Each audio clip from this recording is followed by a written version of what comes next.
ನಮ್ರತಾ, ವೀರ್ ಮತ್ತೆ ರಾಜು ಸುಂದರ್ವನ ಕಾಡಿನ ದಾರಿಯಲ್ಲಿ ತಮ್ ಕೆಟ್ಟೋಗಿರೋ ಕಾರನ್ನ ನೋಡ್ತಾ ನಿಂತಿದ್ರು.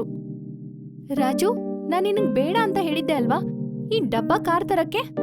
ಆದ್ರೆ ಈ ಕಾರ್ ನಿನಗೆ ಅಷ್ಟೊಂದು ಯಾಕೆ ಇಷ್ಟ ಆಗುತ್ತೋ? ಮರಿಬೇಡ ಅಂಕಿತಾ, ನಾವ್ ಇದೇ ಕಾರಲ್ಲಿ ಮುಂಬೈಯಿಂದ ಸುಂದರ್ವನಕ್ಕೆ ಬಂದಿರೋದು ಅಂತ. ಅದೆಲ್ಲ ಬಿಡಿ, ನಾವಿಲ್ಲಿಂದ ಈಗ ಹೇಗ್ ಹೋಗೋದು ಅಂತ. ನಮ್ ಪ್ಲಾನ್ ಎಲ್ಲ ಹಾಳಾಗೋಯ್ತು. ನಮಗ್ ಕಾಡಲ್ಲಿ ಕ್ಯಾಂಪಿಂಗ್ ಮಾಡಕ್ಕಾಗಲ್ಲ ಈಗ. ಆಗ 4 ಜನರ ಕಿವಿಗೆ ಒಬ್ಬ ವ್ಯಕ್ತಿಯ ಧ್ವನಿ ಕೇಳಿಸುತ್ತೆ. ಹೇಗಿದ್ರು ನೀವು ಈ ಕಾರಲ್ಲಿ ಈ ಕಾಡನ್ನ ಸುತ್ತಾಡಕ್ ಆಗಲ್ಲ ಸರ್. ಅವ್ರ ಮುಂದೆ ಒಬ್ಬ ಎತ್ತರವಾಗಿರುವ ವ್ಯಕ್ತಿ ನಿಂತ್ಕೊಂಡಿದ್ದ. ಅವನು ಜೀಪಲ್ ಬಂದಿದ್ದ ಮತ್ತೆ ಅವರನ್ನ ನೋಡಿ ನಗ್ತಾ ಇದ್ದ. ನನ್ನ ಹೆಸರು ಕಲ್ಲು ಅಂತ ಸರ್. ನಾನು ಗೈಡು ಹೌದು, ಡ್ರೈವರು ಹೌದು. ಒಂದ್ ವೇಳೆ ನೀವು ಈ ಕಾಡನ್ನ ಸುತ್ತಾಡಿ ಮಜಾ ಮಾಡ್ಬೇಕು ಅಂದ್ರೆ ನನ್ ಜೊತೆ ಬರ್ಬೇಕಾಗತ್ತೆ. ಇಲ್ಲಿ ಬರೋ ಎಷ್ಟೊಂದ್ ಜನ ಟೂರಿಸ್ಟ್ಗಳು ನನ್ನ ಜೀಪಲ್ಲೇ ಬಂದು ಕಾಡನ್ನ ಸುತ್ತಾಡ್ತಾರೆ. ಆ 4 ಜನರು ಕಲ್ಲು ಜೀಪಲ್ಲಿ ಬಂದು ಕುತ್ಕೊಂಡ್ರು. ಕಲ್ಲು ಆ ಜೀಪ್ನ ಕಾಡಿನೊಳಗಡೆ ರಸ್ತೆ ಕಡೆ ಹೋಗ್ತಾ ಇದ್ದ. ಆಗ ಆ 4 ಜನರ ದೃಷ್ಟಿ ಕಾಡಿನಲ್ಲಿರೋ ಒಂದು ದಾರಿಯ ಮೇಲೆ ಹೋಯ್ತು. ಕಲ್ಲು, ಈ ದಾರಿ ಎಲ್ಲಿಗೆ ಹೋಗುತ್ತೆ? ಇದನ್ನ ಕೇಳಿ ಕಲ್ಲುಗೆ ಭಯ ಆಯ್ತು. ಸಾಹೇಬ್ರೆ, ಈ ದಾರಿ ಇತ್ತೀಚೆಗೆ ಅಷ್ಟೇ ಮಾಡಿರೋದು. ನೀವು ಅದ್ರ ಬಗ್ಗೆ ಗಮನ ಕೊಡಕ್ ಹೋಗ್ಬೇಡಿ. ನಾವು ಈ ದಾರಿಯಲ್ಲಿ ಹೋಗೋಣ. ಏನಂತ ಮಾತಾಡ್ತಿದ್ಯಾ ನೀನು? ನಾವು ಆ ದಾರಿಯಲ್ಲೇ ಹೋಗೋಣ. ಸರ್, ನಿಮ್ಗೆ ನನ್ನ ಮಾತು ಅರ್ಥ ಆಗ್ತಾ ಇಲ್ಲ. ಈ ಕಾಡಲ್ಲಿ ಕೆಲವು ಸಲ ವಿಚಿತ್ರವಾದ ಘಟನೆಗಳು ನಡೀತಾನೆ ಇರ್ತವೆ. ನಾವು ಅಡ್ವೆಂಚರ್ಗಂತ ಬಂದಿರೋದು. ನಾವು ಕೂಡ ಆ ವಿಚಿತ್ರ ಘಟನೆಗಳನ್ನ ನೋಡ್ಬೇಕು. ಅನಿವಾರ್ಯವಾಗಿ ಜೀಪಿಂದ ಆ ರಸ್ತೆ ಮೇಲೆ ಹೋಗ್ಬೇಕಾಯ್ತು. ಗಾಡಿ ತುಂಬಾ ದೂರ ಹೋದ್ಮೇಲೆ ಆ ಗಾಡಿ ಇದ್ದಕ್ಕಿದ್ದಂತೆ ನಿಂತು ಹೋಯ್ತು. ನೀನ್ ಜೀಪ್ ಯಾಕೆ ನಿಲ್ಲಿಸ್ದೆ ಕಲ್ಲು? ಕಲ್ಲು ಜೀಪಿಂದ ಇಳಿದು ಮುಂದೆ ನೋಡ್ತಾನೆ. ವಾವ್, ಎಷ್ಟೊಂದು ಸುಂದರವಾಗಿರೋ ಅರಮನೆ ಇದೆ. ಅಂಕಿತಾ ಮಾತು ಕೇಳಿಸ್ಕೊಂಡು ಆ 3 ಜನರು ಆ ಅರಮನೆಯನ್ನ ನೋಡ್ತಾ ನಿಲ್ತಾರೆ. ಕಲ್ಲು, ನೀನ್ ನಮ್ಗೆ ಹೇಳೇ ಇಲ್ವಲ್ಲ ಇಲ್ಲಿ ಸುಂದರವಾದ ಬಂಗ್ಲೆ ಇದೆ ಅಂತ? ಬಹುಶಃ ಇದು ನಮ್ಮಂತ ಟೂರಿಸ್ಟ್ಗಳಿಗೋಸ್ಕರ ಯಾವ್ದೋ ದೊಡ್ಡ ಮನುಷ್ಯ ನಿರ್ಮಿಸಿದ್ದು ಅನ್ಸುತ್ತೆ. ರಾಜು ಅಷ್ಟ್ ಹೇಳೋ ಅಷ್ಟ್ರಲ್ಲಿ ಅಲ್ಲಿ ವಯಸ್ಸಾದ ಒಬ್ಬಳು ಮುದುಕಿ ಅವರನ್ನೇ ನೋಡ್ತಾ ನಿಂತಿದ್ಲು. ಯಾರ್ ನೀವೆಲ್ಲ? ಯಾಕೆ, ನೀವು ಇಲ್ಲಿನ ಪೊಲೀಸ್ ಅವರಾ? ನೀವು ನಿಮ್ ಜೀವನ ಕಾಪಾಡ್ಕೊಳ್ಬೇಕಂದ್ರೆ ಈ ಅರಮನೆ ಒಳಗಡೆ ಹೋಗೋದಕ್ಕೂ ಕೂಡ ಯೋಚನೆ ಮಾಡಬೇಡಿ. ಯಾಕಂದ್ರೆ ಈ ಮೊದಲು ಈ ಜಾಗದಲ್ಲಿ ಯಾವ ಅರಮನೆ ಕೂಡ ಇರಲಿಲ್ಲ. ಅವನು ತನ್ನ ಬೇಟೆ ಆಡೋಗೋಸ್ಕರ ಹೀಗೆ ಮಾಡ್ತಾನೆ. ಹಾಗಿದ್ರೆ ನೀನು ಇದು ಹೇಳ್ಬೇಕು ಅಂತಿದ್ಯಾ ಈ ಬಂಗ್ಲೆ ಸ್ವಲ್ಪ ಹೊತ್ತಿಗೂ ಮುಂಚೆ ಅದಾಗದೇ ನಿರ್ಮಾಣ ಆಗೋಯ್ತು ಅಂತಾನಾ? ಹಾಗಾಗೋದಕ್ಕೆ ಹೇಗ್ ಸಾಧ್ಯ? ಆ ವಯಸ್ಸಾದ ಮುದುಕಿ ಅವರನ್ನ ನೋಡ್ತಾ ಮತ್ತೆ ಅವ್ರಿಗೆ ಹೇಳ್ತಾಳೆ, ನರ ನರ ನರ ನರ. ಅವನ್ಗೆ ಇದೆಲ್ಲ ಮಾಡೋದು ತುಂಬಾನೇ ಸುಲಭ. ಸ್ವಲ್ಪ ಹೊತ್ತಾದ್ಮೇಲೆ ಅಲ್ಲಿ ಮಳೆ ಬರೋಕೆ ಶುರುವಾಗುತ್ತೆ. ಬನ್ನಿ ಎಲ್ರು ಒಳಗಡೆ ಹೋಗೋಣ. ಈ ಕಾಡಿನ ಮಳೆ ನಮ್ನ ಹುಷಾರ್ ತಪ್ಪಿಸ್ಬಿಡುತ್ತಷ್ಟೇ. ಸ್ವಲ್ಪ ಹೊತ್ತಲ್ಲೇ ಅಂಕಿತಾ, ನಮ್ರತಾ, ವೀರ್ ಮತ್ತೆ ರಾಜು ಆಶ್ಚರ್ಯದಿಂದ ಆ ಬಂಗ್ಲೆನ ನೋಡ್ತಾ ಇದ್ರು. ಆಗ ಅವ್ರ ಕಿವಿಯಲ್ಲಿ ಕಲ್ಲು ಧ್ವನಿ ಕೇಳ್ಬಂತು. ನಾನ್ ನಿಮ್ಗೆಲ್ರಿಗೂ ಈಗ್ಲೇ ಹೇಳ್ತಾ ಇದೀನಿ, ನನ್ಗ್ಯಾಕೋ ಇಲ್ಲಿ ಏನು ಸರಿ ಇಲ್ಲ ಅಂತ ಅನಿಸ್ತಾ ಇದೆ. ನಾವೆಲ್ರೂ ಇಲ್ಲಿಂದ ವಾಪಸ್ ಹೋಗ್ಬೇಕು. ಕಲ್ಲು ಮಾತ್ ಕೇಳಿಸ್ಕೊಂಡು ವೀರ್ ನಗ್ತಾ ಅವನ್ಗೆ ಹೇಳ್ತಾನೆ, ನೋಡು ಕಲ್ಲು, ನೀವು ಹಳ್ಳಿಯವರೆಲ್ಲ ಇನ್ನೂ ಹಳೆ ಕಾಲದಲ್ಲೇ ವಾಸ ಮಾಡ್ತಾ ಇದ್ದೀರಾ. ನೀವ್ ಯೋಚನೆ ಮಾಡ್ತಿರೋ ಹಾಗೆ ಇಲ್ಲೇನು ನಡೀತಾ ಇಲ್ಲ. ವೀರ್ ಸರಿಯಾಗಿ ಹೇಳ್ತಿದ್ದಾನೆ ಕಲ್ಲು. ಹೊರಗಡೆ ಮಳೆ ಬರ್ತಾ ಇದೆ ಮತ್ತೆ ರಾತ್ರಿ ಕೂಡ ಆಗ್ತಾ ಇದೆ.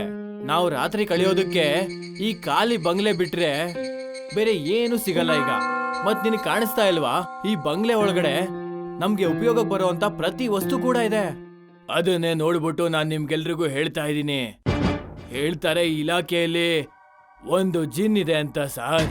ಮತ್ತೆ ನೀವು ಯಾವ ಬಂಗ್ಲೆಲಿ ಈಗ ಇದೀರೋ, ನನ್ ಮಾತ್ ನಂಬಿ, ನಾನು ಈ ಬಂಗ್ಲೆ ಬಗ್ಗೆ ಯಾವತ್ತೂ ಕೂಡ ಕೇಳೇ ಇಲ್ಲ. ಆದ್ರೆ ನನಗೆ ಒಂದು ವಿಷಯ ಮಾತ್ರ ಅರ್ಥ ಆಗ್ತಾ ಇಲ್ಲ, ರಾತ್ರಿ ಈ ಬಂಗ್ಲೆ ಇದ್ದಕ್ಕಿದ್ದಾಗೆ ಹೇಗ್ ನಿರ್ಮಾಣಗೊಳ್ತು ಅಂತ. ನೋಡ್ಕಲ್ಲು, ನೀನ್ ಹೋಗ್ಬೇಕಂದ್ರೆ ಹೋಗು, ಮತ್ತೆ ಬೆಳಿಗ್ಗೆ 9 ಗಂಟೆಗೆ ವಾಪಸ್ ಬಂದ್ಬಿಡು. ನಮ್ 4 ಜನಕ್ಕೆ ಏನೂ ಆಗಲ್ಲ. ಕಲ್ಲು ಹೆದರ್ಕೊಂಡು ಆ ಅರಮನೆಯಿಂದ ಆಚೆ ಬಂದ. ಅವನು ಅರಮನೆಯಿಂದ ಆಚೆ ಬರೋ ಅಷ್ಟೊತ್ತಿಗೆ ಅವನ್ಗೆ ಒಂದು ವಿಚಿತ್ರವಾಗಿರೋ ಶಬ್ದ ಕೇಳ್ಬಂತು. ಆಗ ಕಲ್ಲುನ ಸುತ್ತಮುತ್ತ ಒಂದು ಕಪ್ಪು ಹೊಗೆ ಆವರಿಸ್ಕೊಳ್ತು. ಸ್ವಲ್ಪ ಹೊತ್ತಲ್ಲೇ ಆ ಕಪ್ಪು ಹೊಗೆ ಭಯಾನಕವಾಗಿ ಒಂದು ಮನುಷ್ಯನ ರೂಪದಲ್ಲಿ ಕಲ್ಲು ಮುಂದೆ ಬಂತು. ಅದರ ದೇಹ ಕೇವಲ ಅರ್ಧ ಭಾಗವಾಗಿತ್ತು. ಆ ಭಯಾನಕವಾದ ಮನುಷ್ಯನಿಗೆ ಒಂದ್ ಕಣ್ಣು, ಒಂದ್ ಕೈ, ಒಂದ್ ಕಾಲು ಅಷ್ಟೇ ಇತ್ತು. ಮತ್ತೆ ಇನ್ನೊಂದು ಕಾಲು ಇರ್ಲಿಲ್ಲ. ಅದು ತನ್ನ ಕೆಂಪು ಕಣ್ಣಿಂದ ಕಲ್ಲುನೇ ನೋಡ್ತಾ ಇತ್ತು.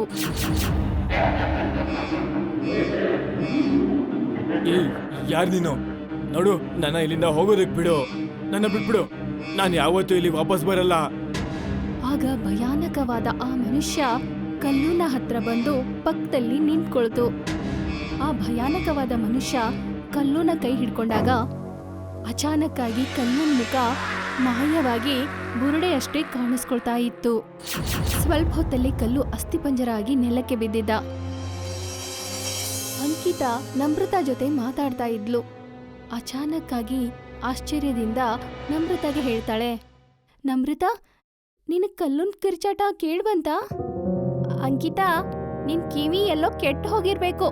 ರಾಜು ಅವ್ರು ಮಾತಾಡೋದನ್ನ ಕೇಳಿ ಹೇಳ್ತಾನೆ, ನೋಡ್ರಪ್ಪ, ಕಾಡಲ್ಲಿರೋ ಆ ಹಾಳಾದ ಮಣ್ ರೋಡಲ್ಲಿ ಬಂದ್ಬಿಟ್ಟು ನನಗಂತೂ ಬಾಡಿ ಫುಲ್ಲು ಪೇನ್ ಆಗ್ತಾ ಇದೆ. ನಾನ್ ಮಲ್ಗಕ್ ಹೋಗ್ತೀನಿ. ನೀವೆಲ್ಲ ನಿಮ್ ರೂಮ್ಗಳನ್ನ ನೋಡ್ಕೊಂಬಿಡಿ.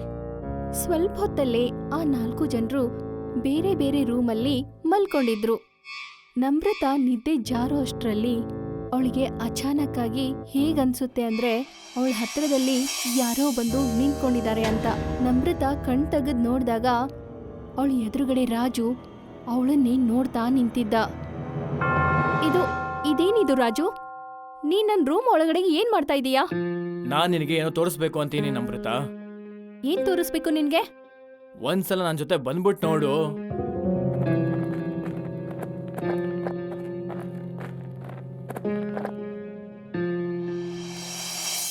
ರಾಜು ನಮ್ರತನ ಅರಮನೆ ಹೊರಗಡೆ ಕರ್ಕೊಂಬರ್ತಾನೆ. ಹೊರಗಡೆ ಏನಿದೆ? ಆಗ ಇದ್ದಕ್ಕಿದ್ದಂತೆ ರಾಜು ಭಯಾನಕವಾಗಿ ಅರ್ಧ ಮನುಷ್ಯನ ತರ ಅವನ್ ರೂಪ ಬದಲಾಯ್ತು. ಅವನು ಅವಳನ್ನು ನೋಡ್ತಾ ಇದ್ದ.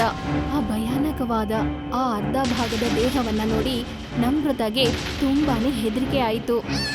ನಮ್ರತ ಕಿರ್ಚಾಟ ಕೇಳಿ ಅಂಕಿತಾ, ರಾಜು, ವೀರ್ ಹೆದರಿಕೊಂಡು ಆ 3 ಜನ ಅರಮನೆ ಆಚೆ ಬಂದ್ರು. ಆಗ ಆ ಭಯಾನಕವಾದ ಮನುಷ್ಯ ಅವನ್ ತನ್ನ ಕೈಯಿಂದ ನಮ್ರತ ಕತ್ತನ್ನ ಜೋರಾಗಿ ಹಿಚ್ಚುತ್ತಾನೆ.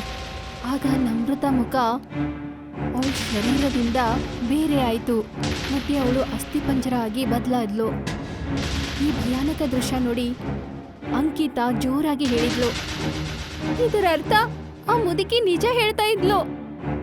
ಅಂಕಿತಾ ಇಷ್ಟ ಹೇಳೋ ಅಷ್ಟರಲ್ಲಿ ಆ ಅರ್ಧ ಭಾಗದ ಮನುಷ್ಯ ತುಂಬಾನೇ ವೇಗದಿಂದ ಅವಳ ಹತ್ರ ಬಂದು ನಿಂತ್ಕೊಳ್ಳುತ್ತೆ. ಆಗ ಸಿಡಿಲು ಸಿಡದಂತೆ ಅಂಕಿತಾ ದೇಹ ಚೂರ್ ಚೂರಾಗಿ ನೆಲದ ಮೇಲೆ ಬೀಳುತ್ತೆ. ರಾಜು, ವೀರ್ ಇದನ್ನ ನೋಡಿ ತುಂಬಾನೇ ಹೆದರ್ಕೋತಾರೆ. ಆಗ ಆ ವಯಸ್ಸಾದ ಮುದುಕಿ ಕೈಯಲ್ಲಿ ಲ್ಯಾಂಟರ್ನ ಹಿಡ್ಕೊಂಡು ಬರ್ತಾ ಇದ್ಲು. ಅವ್ರ ಹತ್ರ ಬಂದು ನಿಲ್ತಾಳೆ. ಆ ವಯಸ್ಸಾದ ಮುದುಕಿನ ನೋಡಿ ಆ ಭಯಂಕರವಾದ ದೇಹ ಅಲ್ಲಿಂದ ಮಾಯವಾಗ್ಬಿಡುತ್ತೆ. ಬೇಗ ಇಲ್ಲಿಂದ ಹೊರಟು ಹೋಗಿ, ಇಲ್ಲಾಂದ್ರೆ ನಾನು ಅದನ್ನ ತುಂಬಾ ಹೊತ್ತು ತಡೆಯಕ್ಕಾಗಲ್ಲ.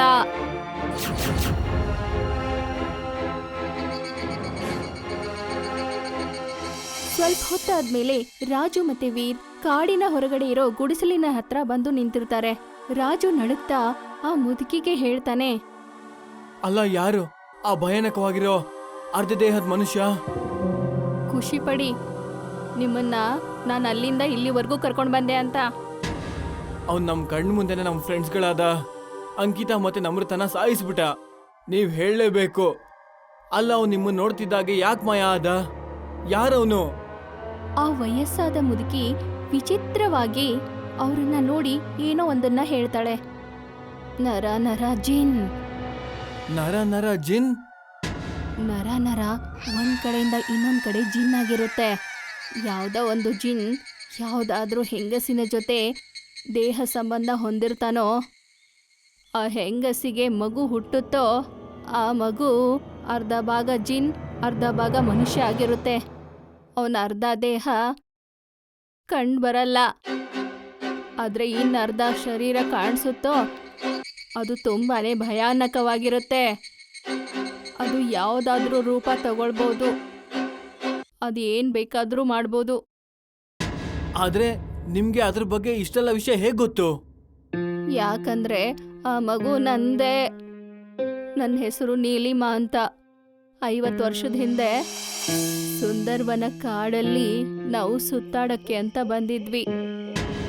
ಆಗ ನನ್ನ ಫ್ರೆಂಡ್ ರಾಹುಲ್ ನನ್ನ ಕಡೆ ನೋಡಿ ಹೇಳ್ತಾನೆ, ನನಗನ್ನಿಸ್ತಾ ಇದೆ ನಾವ್ ಇವತ್ತು ರಾತ್ರಿ ಇಲ್ಲೇ ಉಳಿಬೇಕು ಅಂತ. ನೀನ್ ನಿಜ ಹೇಳ್ತಾ ಇದೀಯಾ? ಕಾಡಲ್ಲಿ ಕ್ಯಾಂಪೇನ್ ಮಾಡೋದು ತುಂಬಾನೇ ಚೆನ್ನಾಗಿರುತ್ತೆ. ಆಗ ಅಲ್ಲಿ ಅಚಾನಕ್ಕಾಗಿ ಒಬ್ಬ ವಯಸ್ಸಾದ ಮುದುಕ ಅಲ್ಲಿ ಬಂದು ನಮ್ಮನ್ನೇ ನೋಡ್ತಾ ಇದ್ದ. ನೀವಿಬ್ರು ಇನ್ನೂ ಈ ಕಾಡಿಂದ ಹೊರಗಡೆ ಹೋಗಿಲ್ವಾ? ಇಲ್ಲಿ ರಾತ್ರಿ ಹೊತ್ತು ಉಳಿಯೋ ಹಾಗಿಲ್ಲ. ಇವತ್ ರಾತ್ರಿ ನಾವು ಇಲ್ಲೇ ಉಳ್ಕೋತೀವಿ.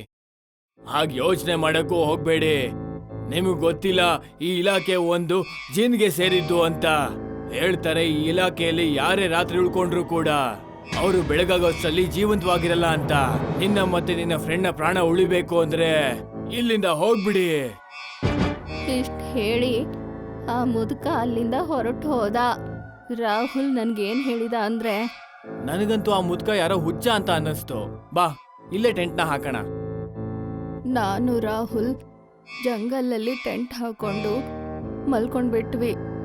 ಮಧ್ಯರಾತ್ರಿಲಿ ಅಚಾನಕ್ಕಾಗಿ ನನ್ನ ಕಿವಿಲಿ ರಾಹುಲ್ ಕಿರ್ಚಾಟ ಕೇಳ್ಬಂತು. ನಾ ಟೆಂಟಿಂದ ಹೊರಗಡೆ ಬಂದು ನೋಡಿದಾಗ ನನ್ ಮುಂದೆ ರಾಹುಲ್ ಸತ್ ಬಿದ್ದಿದ್ದ. ಆಗ ನಾನು ಆ ಜಾಗದಿಂದ ಜೋರಾಗಿ ಓಡ್ತಾ ನನ್ನ ಟೆಂಟ್ ಒಳಗಡೆ ಬಂದು ಕೂತ್ಕೊಂಡೆ.